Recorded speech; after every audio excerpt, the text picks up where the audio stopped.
Hola a todos und herzlich willkommen zu einer neuen Folge von Mattes Mate Mission Uruguay in Welt. Ich bin der Mattes. Diese Folge richtet sich explizit an unsere Community und Expats in Uruguay. Naja, und auch an alle, die sich für unsere Reise durch Uruguay interessieren. Der September rückt näher und unsere Vorfreude steigt. Am 23. September kommen wir in Montevideo an. Yay! Heute wollen wir mal ein paar konkrete Daten und Orte nennen. So seht ihr, ob und wann wir bei euch in der Nähe sind. Viele haben auch geschrieben, dass sie sich gerne mit Fragen löchern dürfen und sie gerne ein Mate oder ein Bierchen mit uns trinken würden. Jetzt, wo es nur noch wenige Wochen bis zum Abflug sind, wird es höchste Zeit, etwas konkreter zu werden.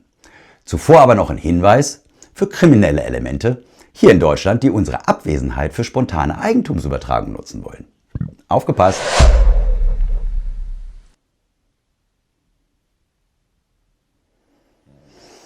So, also vom 23. September bis zum 1.10. ist unsere Basis in Piriápolis.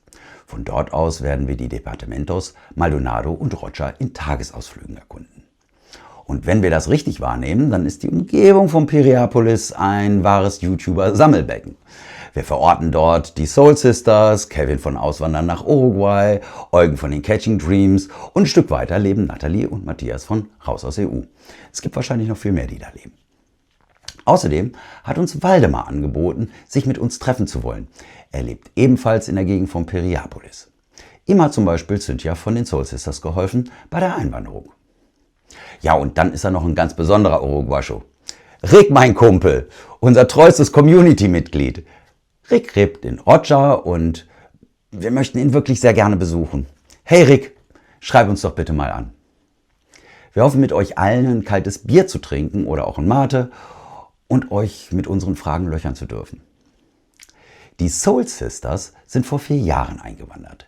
Kevin hat es vor 9 Jahren nach Uruguay verschlagen und Eugen ist mit seiner Familie erst vor wenigen Monaten in Uruguay angekommen. Ebenso wie Waldemar.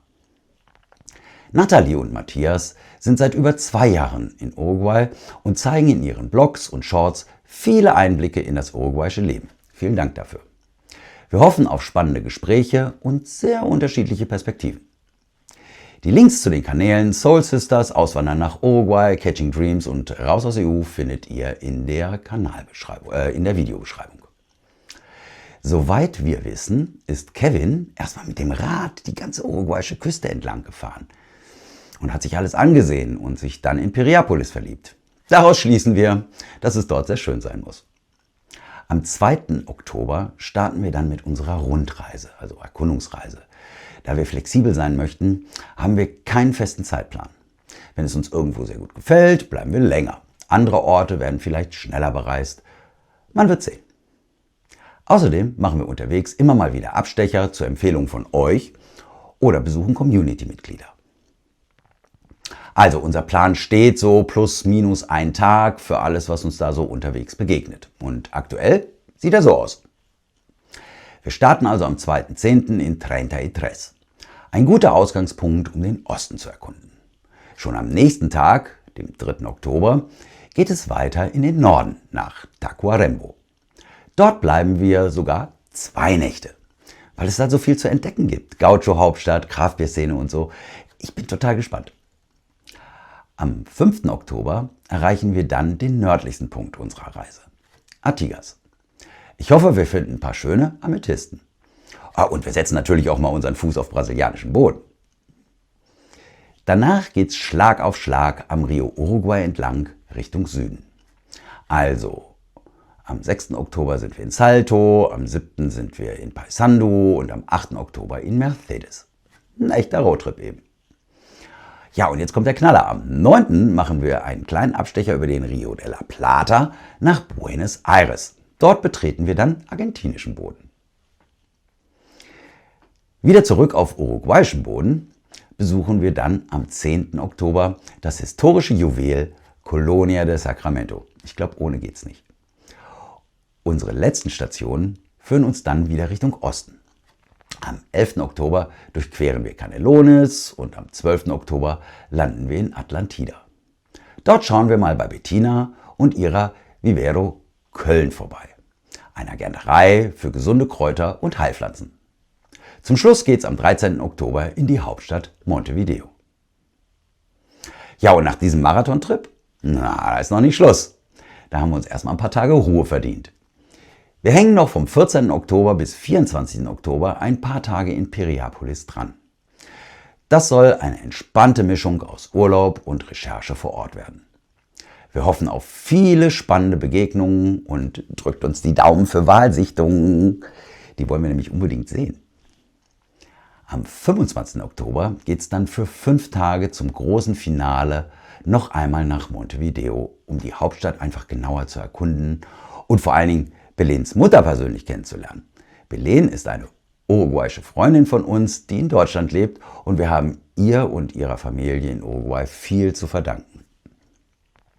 Danach heißt es dann leider Abflug Richtung Heimat.